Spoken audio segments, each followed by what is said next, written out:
So I've had the good fortune of winning a TaylorMade Driver, and that was winning first place for a podcast journalist award for an episode that we did last year in the diversity and inclusion space, and that was with Steve Tooshkenig, and great episode there. I'll include that down in the comments there, so if you want to listen to that episode, please do. But yeah, I've been very fortunate that TaylorMade sponsored that those awards, and yeah, I am here with Ryan in Vancouver, where I live, at my home course, University Golf Club here, and we are at the TaylorMade Fitting Center. Absolutely, we are. Yeah. So UBC golf course, kind of our main fitting studio in pretty much all of BC. We do hundreds, if not thousands, of fits per year, and it's a fantastic place to do it. Nice, nice. So I haven't had a TaylorMade driver in a while. The last time I even want to say I've been fitted with a driver was at the PGA show. Won't name the brand, but one, and they had big stacks of boxes, and they said for their drivers, stiff shaft or regular shaft. So stiff shaft, which, as we'll see today, Ryan, I should not be using. So that was my fitting at the time. And I did bring along my 3-wood. I'll show it later, but my R580, which is older than my 21-year-old daughter, and I can still hit a 220 with a draw. So I'm not replacing that. But driver, Ryan, it's been a problem for me. So hopefully you can hook me up so I can start hitting more fairways and get a little more distance here today. Definitely, we'll get you tuned in and hitting every fairway possible. Sweet. Awesome. Let's do it. Love it. All right, Ryan, so what are the first steps we're going to go through here today? Yeah, so the most important, or one of the most important things is finding the right head for you. And we do offer 3 different driver heads in our matrix here. So we have our Plus model, which has the further forward center of gravity, which is going to be our low launch, low spin, kind of our longest driver on the market. It has the adjustable weight on the front for draw fade biased, but naturally this club is a bit more fade biased. As we move into our standard Stealth 2 head, you'll see that it doesn't have that slide weight anymore. The weight is shifted a little bit to the heel. So I call this pretty neutral to slightly draw biased. One of our most forgiving drivers in the lineup is going to be this one. And then our final one here is going to be the Stealth 2 HD. And HD stands for high draw. So you'll notice that weight is actually even further into the draw setting, which is going to help that face rotate closed or make it more draw biased. So there are so many options that we have here, and it's going to be all consumer based. There we go. Off the player. So you see me swing to warm up here. Where are we going to start? What are we going to do first? We're going to start with the standard head. I think that's the best place to be, and then we'll take it from there. Good stuff. All right, so what do we have? So we have the Stealth 2, the standard head here in 10.5 degrees with the standard Ventus TR 5R, and 5R is 50 gram regular flex. Regular flex. I can already feel this is a little more flex than what I've been using, which is probably what I need with my swing speed, which we're going to use TrackMan here today to make sure we're not guessing here, right?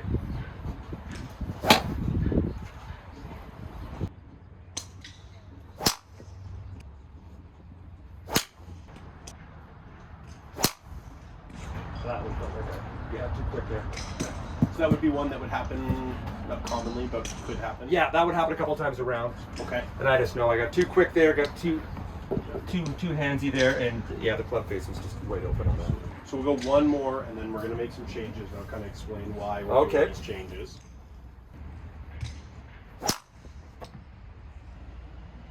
Okay. All right. So what we're going to do, because impact, the face tends to be a little bit open. Yes. We are actually going to go to the 9-degree driver head. Okay. But what we're going to do with that 9-degree driver head is loft it up. Okay. So when we take the loft sleeve and we go 1 notch higher, all right, that's going to be 9.75, but it closes the face. Gotcha. So that's going to help us square it up a little bit. Good. We're going to stick with the same shaft for now, but if we still see some numbers we don't quite like, we'll make some other changes. All right.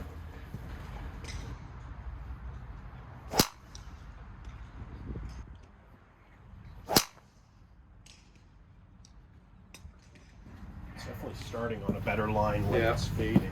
So go one more for me. Okay. So club head speed is on average about 98 miles per hour. So kind of right where you said it would be. So definitely regular flex. Yeah. But I would like to go to something a bit heavier. And the reason for that is because I do notice that the spin is a little on on the high side. Yeah. So loft is going to be the most important thing to change that. So obviously going to the 9-degree head and up to 9.75, it's going to be lower and lower spin than the 10.5 we started at. Gotcha, okay. But this shaft comboed with that 9 turned up, I'm hoping we'll reduce that a little bit. All right. There we go. Yeah. That's a good one there. And now the spin's lower. Good. Better. And that was 262.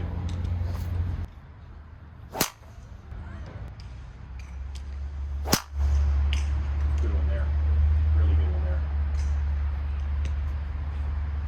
A 2-yard fade like that, you could play on any golf course, Yeah. right? Good swing. I'm liking this combination so far. Yeah. It's definitely, so we'll go one more. Going in the right direction. Absolutely. So I'll kind of show you how we progressed so far in the right direction. So obviously the top one's where we started. Yeah. About 140 ball speed. Launch is in a relatively okay range. A little lower is more ideal, but the backspin was very high. Yes. And that's what's killing a lot of distance, Yep. right? So we're only seeing 230 out of it. Yep. So when we go next step, we went a little less loft and we started to see the spin come down, but still not in the range we want to see. We want to see it in about the mid 2000s. Right.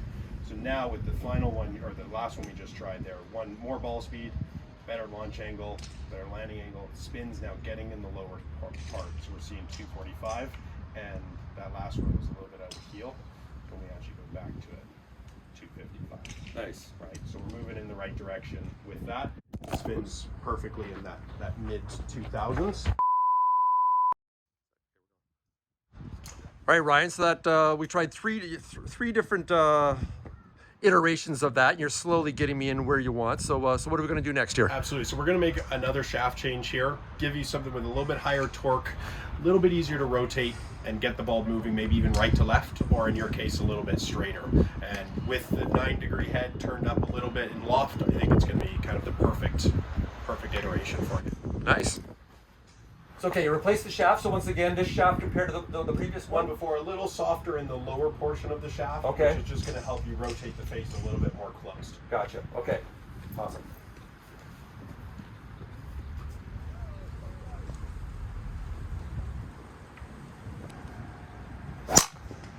Just like that. That felt good. That was a good one. So there we're still around 90, 97, 98 miles an hour swing speed. Yeah, that one was 96 and a half. There we go. So the launch and spin is exactly where we want to see it. So, All right, just for fun, I gotta see if I can get this swing speed over 100. absolutely.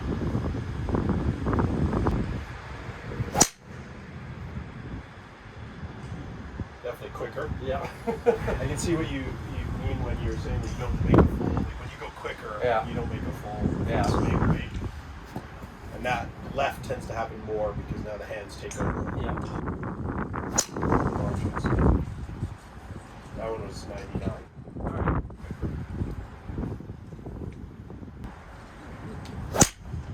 Beauty. Really good there. Yeah.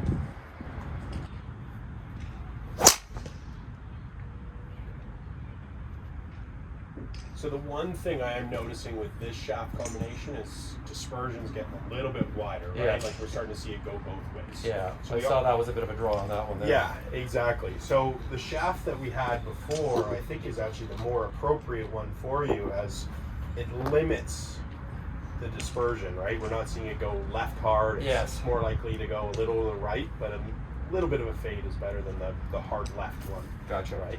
Okay. So we're going to swap right back into that, hit a few more, and I think we're in a very good spot. All right. There you are. All right.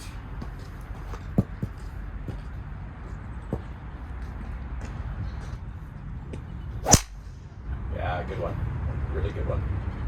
We'll take that all day long. Absolutely. Good swing. Thanks.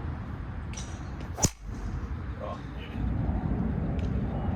Consistent. And I feel like with the other shaft, that would have wanted to work more left. Yeah. And again, I don't want to give you a club that you're going to be missing both ways with, right? No. We want to be, if there is going to be a miss, it's one side of the golf course. Exactly. And that's why 3 out of 14 fairways right now.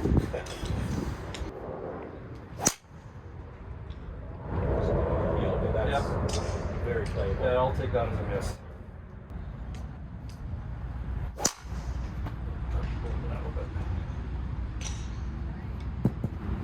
Let's go two more, but I think we're in a perfect place Yeah. here. Beauty. Really good there. Ooh, that was hit well. Yeah. Well, I like this because I'm never going to get to the point I'm never going to get like super shallow like this. And I've tried for years and it's not going to get there. So it's sometimes a very uncomfortable position. Yeah, and it's not like I'm out. You can see I'm not like I'm out here, right? I'm kind of in between. I mean, I don't want to get too into the other numbers because this is less than club fitting, but more teaching. But Right. club path, angle of attack's really good with driver. It's pretty neutral. Yes. We always talk about hitting up on it, right? Yes. It's it's negative 0.1, so it's really good. Yeah. And then face to target, that would be maybe the one thing is just slightly open through impact. Yep. But overall, it's really good. Yeah, it's like. Well, Colin, I'm quite happy with this setup for you. All right. Yeah, the reason we stuck with this head is the HD head is going to promote more of a draw, but I think for you, having something that's going to be relatively straight, and if it ever goes offline and slightly to the right, is going to be way easier for you to trust. So the standard head for you, Colin, is going to be absolutely perfect. For your ball flight being pretty neutral to slightly fade bias, this is going to be the perfect head. The reason we didn't go to the HD model, the high draw model, is it might start to bring both sides of the golf course into play for you, and I'd rather see you miss on one side than both. And then the plus model, which is our low launch, low spin, based off of your speed, launch angle, and spin, that head would just come out too flat and low, and you wouldn't get a lot of carry out of it. So at the end of the day, Stealth 2, standard head, perfect. Sweet. And the shaft we're going with is again? Shaft, Cali Red, 60 regular. Nice. Yeah. That'll do the job for my 95 to 100 mile an hour swing speed. Absolutely, it will. Good stuff. Ryan, Awesome. Thanks so much for your help today. Anytime, Colin. Absolutely, it's a pleasure. So I opened up my front door and this just arrived today. My brand spanking new TaylorMade Driver. Let's open it up and have a look.